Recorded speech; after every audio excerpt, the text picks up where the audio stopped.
오늘의 주요 뉴스입니다. 2006년 이후 고정돼온 의대 정원을 늘리는 방안이 이번 주에 발표될 예정입니다. 정부는 1,000명 규모 또는 그 이상의 증원도 검토 중인데 의료계가 증원에 강력히 반대하고 있어 진통이 예상됩니다. 뇌수막염이 어른보다 영유아에 훨씬 치명적인 이유를 국내 연구진이 밝혀냈습니다. 영유아의 경우 뇌막의 구조적인 장벽보다는 바이러스의 뇌 침입을 막는 면역 세포가 미성숙해 감염에 취약한 것으로 확인됐습니다. 국민 10명 가운데 1명 정도는 본인이 아파도 다른 환자의 병문안을 간 경험이 있는 것으로 조사됐습니다. 또 호흡기 증상이 있을 때 병원에서 마스크를 쓴다는 사람의 비율은 80.3%로 10명 중 2명은 마스크를 쓰지 않는 것으로 나타났습니다. 국내 연구진이 인공지능 기술을 결합해 사람 손처럼 촉감을 느끼는 로봇 손을 개발했습니다. 이 로봇 손은 토마토와 같은 과일의 크기와 단단함은 물론 신선도까지 98% 이상의 정확도로 구별해내는 것으로 나타났습니다. 10월 단풍철이 되면 등산객이 급증하면서 산불 위험 역시 크게 드러납니다. 10월 산불 발생 건수는 7월에서 9월 사이 월 평균의 2배 이상인데 10월 산불의 절반 정도는 입산자의 실화였습니다.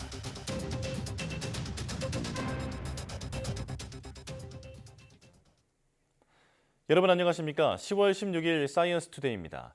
19년 만에 의대 정원을 늘리는 방안을 정부가 이번 주에 발표할 것으로 보입니다. 애초 예상보다 인원이 커질 가능성도 나왔습니다. 김혜은 기자입니다. 정부와 의료계는 2025학년도 입시부터 적용할 의대 정원 확대 방안을 올해 초부터 논의해왔습니다. 지난 2000년 의약분업을 계기로 줄였던 351명만큼을 원상 복귀하거나 500명 정도 늘리는 방안이 유력하게 거론됐습니다. 시민사회단체가 주장하는 1,000명 수준의 증원도 검토됐는데 규모가 더 커질 가능성도 있습니다. 정부 관계자는 오는 19일 윤석열 대통령이 직접 의대 정원 확대 방안을 발표할 예정이라고 전했습니다. 이례적으로 대통령이 발표하는 만큼 파격적인 증원이 이뤄질 거라는데 무게가 실립니다. 다만 그동안 정부가 강조해왔듯이 지방의대나 공공의대 등 의대를 새로 설립하는 계획은 담기지 않을 걸로 보입니다. 공공의대와 관련해서는 전에 말씀드린 것처럼 지역의대 설립 문제와 함께 같이 검토는 하겠습니다. 근데 개인적으로는 좀 신중할 필요가 있다고. 관건은 의료계를 어떻게 설득하느냐입니다. 의료계는 그동안 의료현안협의체에서 의대 정원과 필수의료 대책 등을 논의해왔는데 일방적인 통보라며 반발하고 있습니다. 특히 단순히 의대 정원을 늘릴 게 아니라 파격적인 필수의료 대책 등이 선행돼야 한다고 주장합니다. 의대 정원을 늘린다고 해서 늘어난 의사들이 우리 사회가 요구하는 국민분들이 필요로 하는 필수의료, 응급의료, 소아의료 붕괴 현장으로 가겠습니까? 당장 의대 정원을 1,000명 이상 늘릴 경우 40개 의대에 어떻게 배분할지 등 세부적인 사안을 놓고 갈등이 불거질 수도 있습니다. 또 의사협회가 강경한 태도로 전환할 경우 의대 정원 확대를 둘러싼 진통은 더 심화할 전망입니다. YTN 김혜은입니다. 정부와 여당인 국민의힘 대통령실이 의대 정원 확대 문제를 신중히 검토하기로 했습니다. 당정은 어젯밤 서울 삼청동 총리공관에서 협의회를 열어 의료 서비스 접근성 제고 방안 등을 회의 안건으로 올렸으나 구체적인 의대 정원 확대 규모 등은 다루지 않은 것으로 알려졌습니다. 현재 국내 의대 정원은 2006년 이후 3,058명에 고정돼 있습니다. 당초 어제 오후 6시 시작할 예정이었던 당정협의회는 국민의힘 의원총회가 4시간 넘게 이어지면서 밤 9시에 열렸습니다. 당에선 김기현 대표와 윤재옥 원내대표, 정부에서는 한덕수 국무총리와 이주호 사회부총리 겸 교육부 장관, 조규홍 보건복지부 장관 등이 참석했습니다. 대통령실에선 김대기 비서실장과 이진복 정무수석, 안상훈 사회수석 등이 자리했습니다. 위급 환자가 도착하는 곳 병원 응급실이죠. 응급실은 중요한 원칙이 있는데 위급한 순서에 따라 진료를 본다는 겁니다. 하지만 현장에서 이런 원칙을 지키기란 쉽지 않아 보입니다. 지난 추석 연휴 강원 지역 응급실에서 발생한 사건을 시청자 제보에 따라 홍성욱 기자가 취재했습니다. 속옷 차림 남성이 병원 응급실에 실려옵니다. 사우나에서 의식을 잃은 환자. 당직 의사는 상태를 확인하고 CT 촬영 등 지시를 내렸습니다. 그 사이 심정지 환자가 응급실에 실려오고 의료진은 비상에 걸립니다. 멎은 심장을 다시 뛰게 응급조치를 한 시간은 10분. 하지만 먼저 도착한 사우나 환자 보호자가 자신의 가족을 방치했다며 항의하기 시작합니다. 다른 환자를 진료할 수 없을 정도로 고성이 오가고 경찰까지 출동했지만 상황은 달라지지 않았습니다. 여보세요. 당신이 15분 동안 방치했지 우리 오빠. 우리 오빠 방치했잖아. 그럼 뭘 했는데? 방치했지. 우리 오빠 경찰서 조사했는데 갑자기 쓰러져서. 1시간 넘게 이어진 응급실 항의.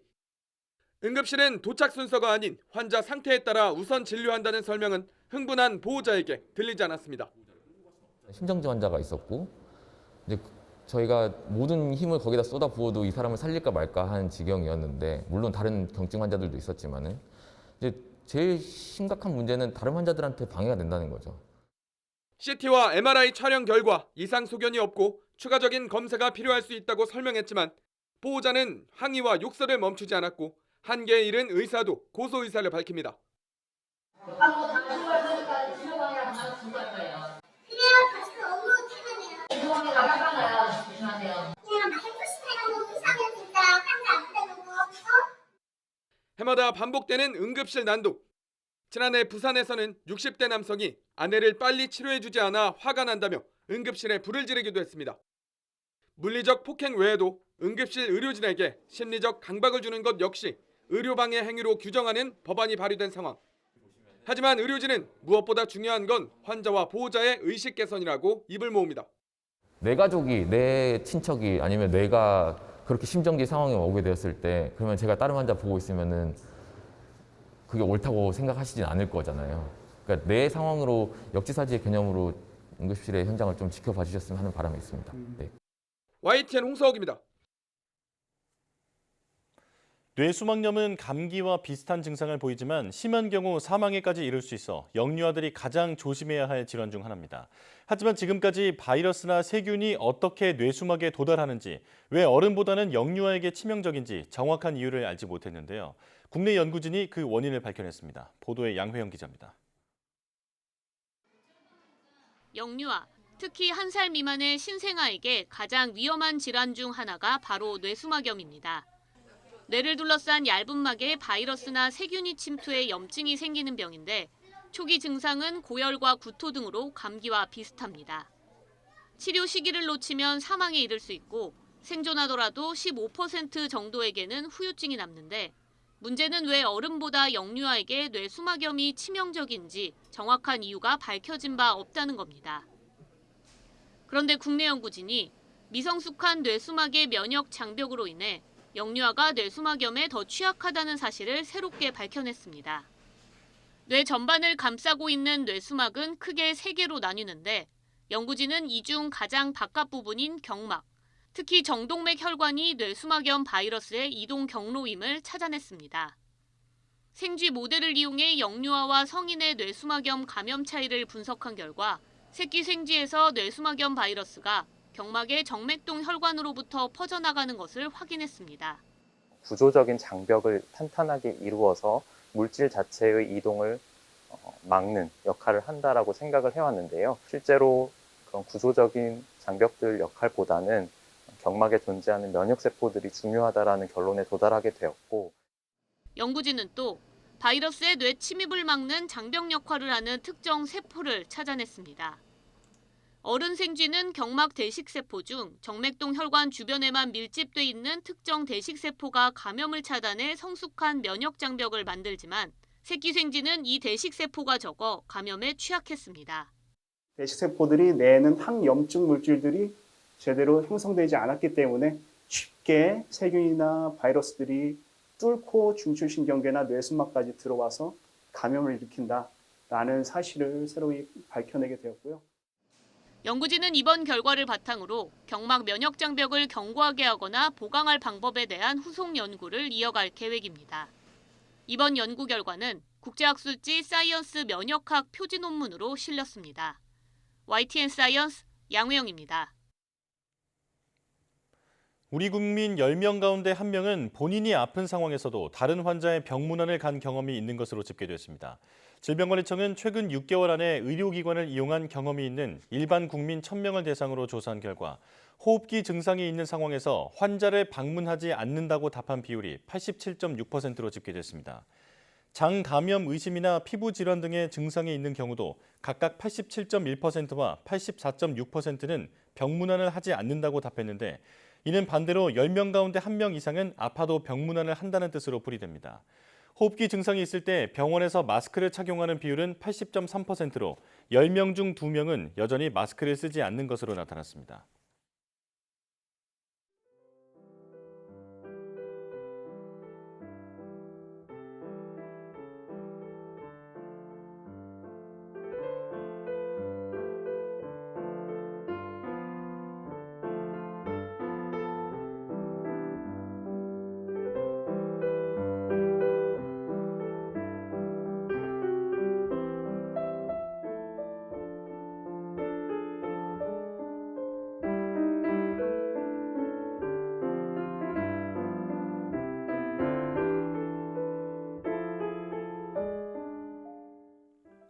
가을 정취가 물씬 느껴지는 영상이었는데요. 가을산이 아름다울수록 함께 커지는 위험도 있습니다. 바로 산불인데요.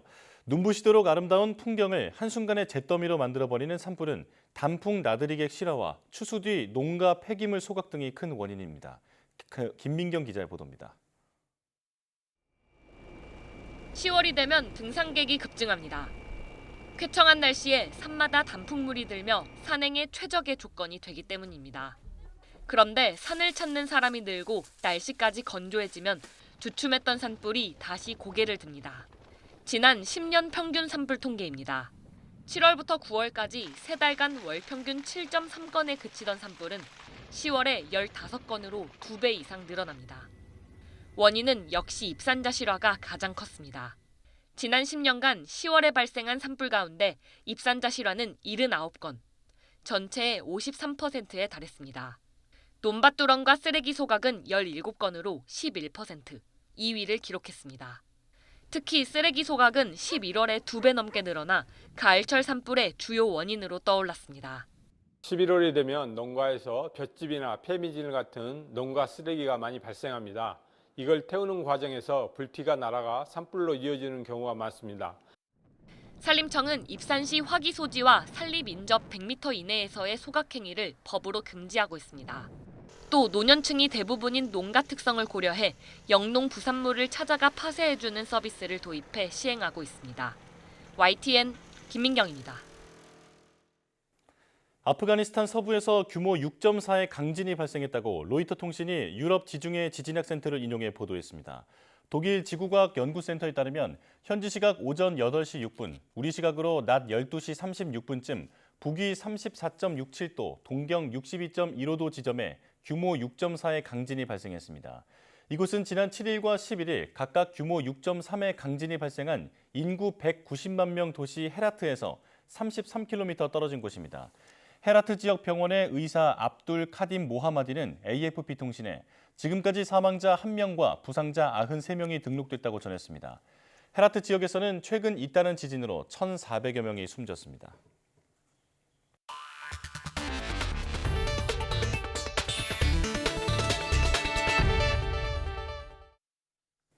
달이 태양의 중앙을 가려 둥근 테두리만 보이는 금환 일식 현상이 어제 미국과 중남미 각국 등 아메리카 대륙 곳곳에 걸쳐 나타났습니다.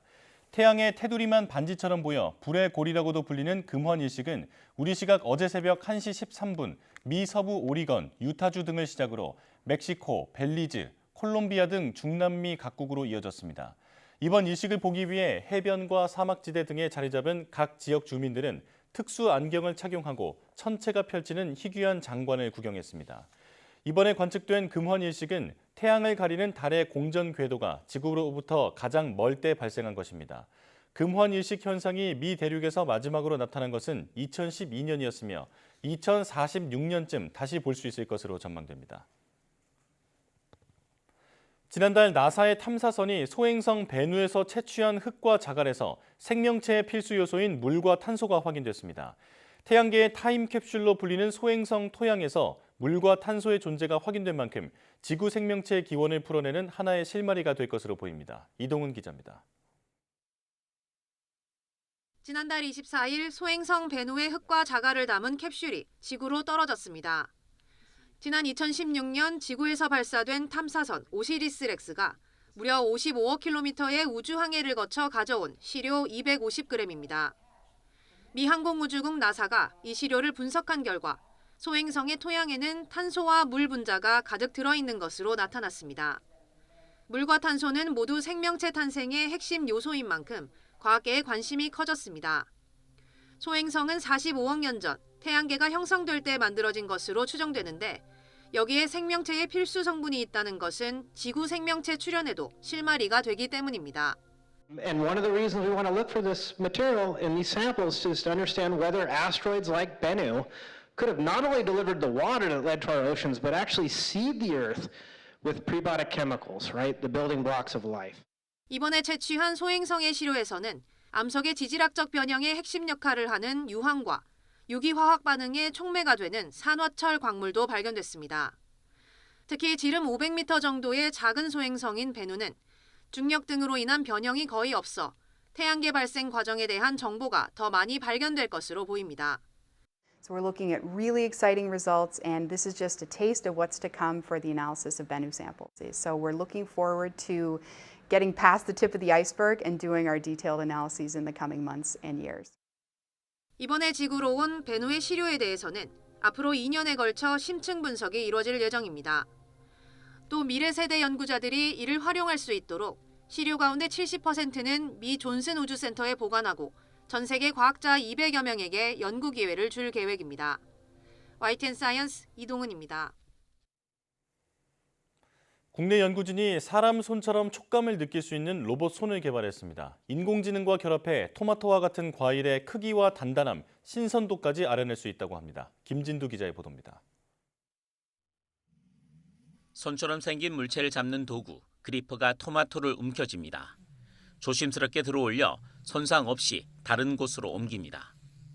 그리퍼로 토마토를 잡는 순간 토마토의 크기와 형태, 단단한 정도가 바로 측정됩니다. 감지 소재와 전극 사이 에어갭을 미세하게 조절해 물체에 가해진 압력과 그리퍼의 굽힘 정도를 동시에 감지함으로써 물체의 단단한 정도를 정확하게 판단하는 기술이 접목되어 있습니다. 이 지능형 그리퍼는 다양한 크기와 물성을 지닌 토마토 11종을 98.78% 정확도로 구분했습니다. 토마토의 숙성도를 실시간 선별할 수 있는 셈입니다. 특히 10,000번 이상 반복된 실험과 저온이나 습도가 많은 악조건에서도 안정적으로 작동했습니다.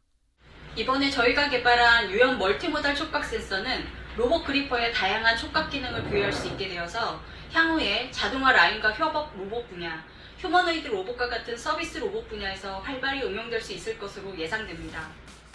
연구진은 촉감 센서 외에도 온습도 센서, 관성 센서, 거리 센서 등을 하나의 플랫폼으로 집적하는 기술을 개발할 계획입니다. 이렇게 된다면 사람의 손처럼 자연스러운 동작과 기능이 가능한 지능형 로봇 손이 나올 수 있게 됩니다. YTN 김윤두입니다. 쌀 소비를 늘리기 위한 가루쌀 사업이 본격화하면서 쌀로 만든 맥주와 라면 제품이 출시되는 등 신제품 개발이 잇따르고 있습니다. 정부는 내년엔 올해보다 20배 이상 가루쌀 공급을 확대해 신제품 개발을 독려할 계획입니다. 보도에 박홍구 기자입니다. 닭고기 제품으로 유명한 이 회사는 최근 사업을 확장하며 가루쌀로 만든 라면 제품을 내놓았습니다.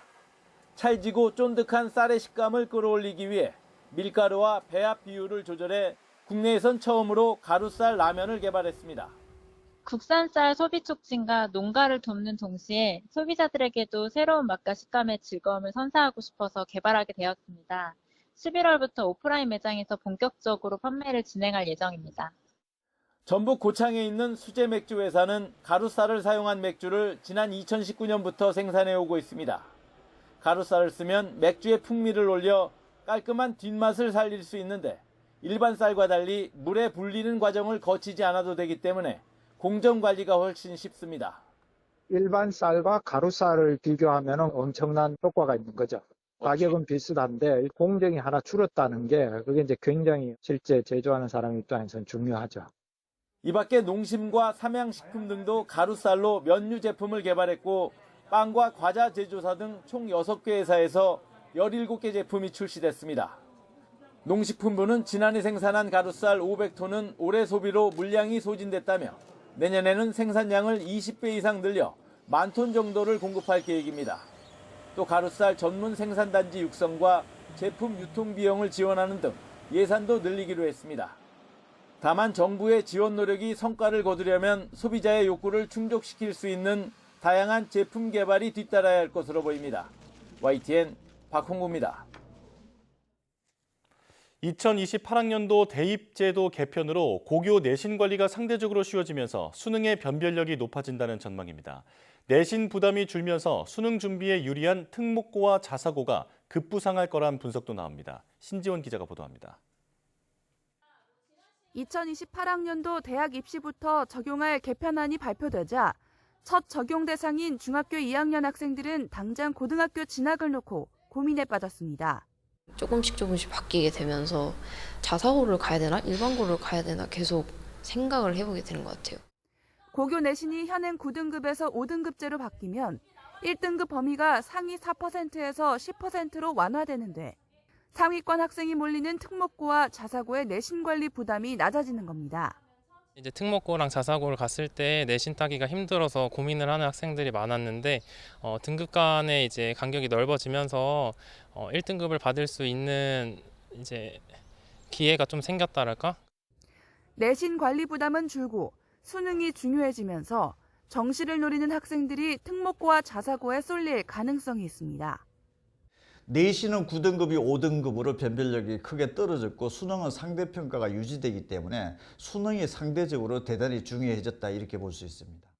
다만 내신 관리 측면에서 불리한 점이 줄었을 뿐 일반 고등학교보다 더 유리해졌다고 보기는 어렵다는 평가도 나옵니다. 지금 이제 주요 대학 같은 경우에 1등급을 못 받으면 사실은 어렵잖아요. 무조건 특목자사고가 유리하다더라 몰려가면 안 되고 자기가 특목자사고에 가서도 적어도 2등급 이내에 들 수 있는지 34% 이내에 들 수 있는지를 한가름해서 진학을 해줘야 되는 거죠. 이번 대입제도 개편안으로 특목고와 자사고가 급부상할 경우 교육 양극화가 심해진다는 우려가 나오는 가운데 섣부른 예측보다는 학생의 성향과 환경에 따라 신중하게 고교 진학을 선택해야 한다는 게 전문가들의 조언입니다. YTN 신지원입니다. 일제가 철거한 광화문 월대가 100년 만에 복원되면서 광화문이 옛 모습을 되찾았습니다. 문화재청은 14일 오후 광화문 앞 광장에서 사전 신청한 시민 500여 명이 참석한 가운데 광화문 월대 세길맞이라는 기치 아래 광화문 월대 복원 기념 행사를 열었습니다. 월대 복원에 맞춰 검은색 바탕에 금빛 글씨의 새 광화문 현판도 공개됐습니다. 월대는 조선시대 궁궐 앞에 설치한 넓은 기단 형태의 대로 일제의 전차 철로 설치 등으로 훼손된 지 100년 만에 복원된 것입니다.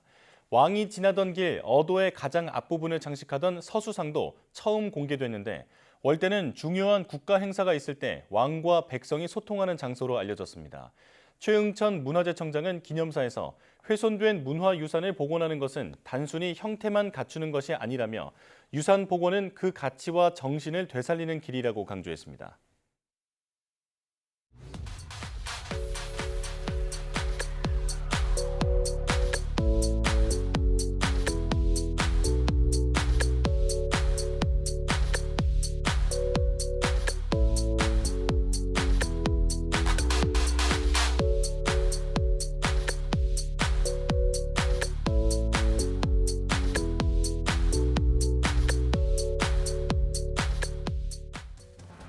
오늘 아침 집을 나서면서 공기가 부쩍 차가워졌다고 느끼신 분들 많을 텐데요. 서울 등 중부 내륙 지역의 기온이 어제보다 5도 정도 떨어졌다고 합니다. 내일은 더 쌀쌀하다고 하는데요. 외출하실 때 든든한 겉옷 챙겨보시는 게 좋겠습니다. 뉴스 마칩니다. 고맙습니다.